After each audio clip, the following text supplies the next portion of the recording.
Monsieur Nkarin, bonjour. Oui, bonjour. Comment allez-vous? C'est un plaisir de vous revoir. Ah, merci beaucoup, Charles. Veuillez vous rapprocher pour qu'on ait une visibilité parfaite Alors, à ce niveau. Alors, nous sommes présents en ce jour à l'hôtel Palm Beach de Ouagadougou oui, pour l'atelier régional consacré à l'efficacité énergétique au sein de l'espace UEMOA, soutenu par l'Organisation internationale de la francophonie. oui. Quelle est votre impression déjà sur la tenue de cet atelier et quelles sont les perspectives à venir pour les États? Alors, merci beaucoup, Charles. Merci à vous. Oui, c'est un atelier que nous attendons depuis parce que c'est un atelier qui doit permettre de valider des tests communautaires sur deux tests communautaires importants sur l'efficacité énergétique. Oui. Un, sur l'étiquetage des appareils électroménagers. Deux, sur le code d'efficacité énergétique des bâtiments neufs. Tout à fait. Alors, pour réaliser ces deux projets, on a dû faire appel à l'Institut de l'IFDD, Oui. Institut de la francophonie pour le développement durable, D'accord. qui est un organe subsidiaire de l'OIF, Organisation internationale de la francophonie, Oui. qui a, selon nous, les compétences pour nous aider à réaliser ces projets. Tout à fait. Alors, on aurait dû finir avec ce projet depuis très longtemps, mais ça a pris un peu de temps, mais ne vous tâchez jamais. Nous sommes maintenant presque à la sortie. D'accord, ok. Alors, pourquoi ces deux tests? Je dois parler de code d'efficacité, de l'étiquetage des appareils électroménagers. Bien sûr. C'est parce que nous avons actuellement des importateurs de matériel électrique importent des matériels qui consomment beaucoup. Les populations utilisent ces équipements-là. Ces équipements-là consomment beaucoup. Vous allez voir au bord des rues, plein de frigidaires qui viennent d'Europe, d'un peu partout, des climatiseurs. Et puis les gens se ruent là-dessus pour les acheter, sans savoir que si vous les achetez moins cher, mais l'utilisation, l'énergie électrique que ça va utiliser sur la durée, c'est beaucoup. Bien sûr, bien sûr. Donc nous voulons finir avec ça. Non seulement ça crée des problèmes, des problèmes financiers aux populations, parce qu'ils seront bien obligés de payer des factures très élevées, mais aussi ça crée des problèmes de pollution. Parce que ça consomme. Parce que plus vous consommez, plus il y a de la pollution. Parce que l'énergie est produite actuellement en grande partie, elle est produite à base du fossile. D'accord, donc ce n'est pas de l'énergie propre. C'est pas de l'énergie propre. Voilà.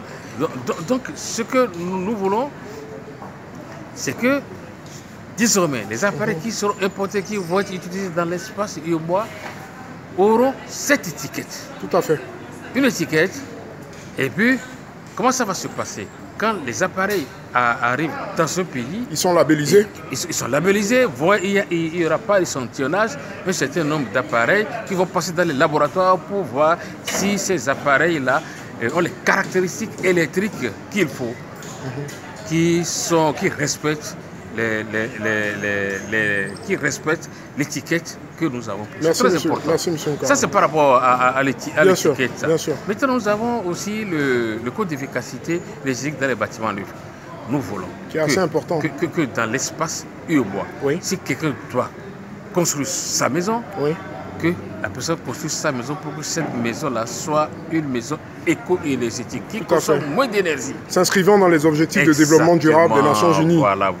Tout à fait. Donc, moi, j'attends que vraiment les experts valident ces deux tests et qu'après, les deux tests suivent leur cours normal jusqu'au Conseil des ministres. Et dès que c'est adopté au niveau du Conseil des ministres, c'est des tests qui seront implémentés dans les législations nationales afin que vraiment on demande aux populations aux populations, aux importateurs, et aux architectes aussi qui vont construire les maisons, de bien vouloir les respecter. Donc, c'est dans le but de réduire la consommation d'énergie, de réduire ce que nous appelons habituellement la crête énergétique. D'accord. Dans le but de l'écrêtage énergétique.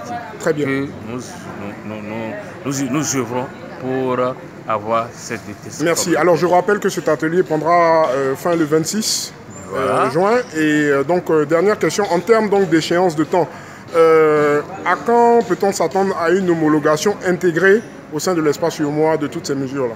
Ah non, mais je dis, si nous faisons si la validation est faite maintenant, c'est que déjà au niveau des experts, on aurait fait un grand pas. D'accord. Après ça, bien sûr, les ministres, ça va passer d'abord par les experts statutaires. Bien sûr. Après, les experts statutaires, ils sont des experts de l'Union, bien sûr. Tout à fait, bien sûr, oui. Eux aussi vont valider. Hein? Et après, ça pourra passer au Conseil des ministres. Pour validation, voilà. Donc. Bon, bien sûr, sans compter bien sûr qu'avant que ça aille chez les experts statutaires, cela aurait déjà passé au niveau de la réunion des DCE, aussi au niveau de la réunion de la commission. Voilà. C'est notre procédure interne. Ok, merci beaucoup, M. Moukaram, pour votre disponibilité et plein succès dans vos travaux. Merci. À très bientôt, au revoir. Merci beaucoup.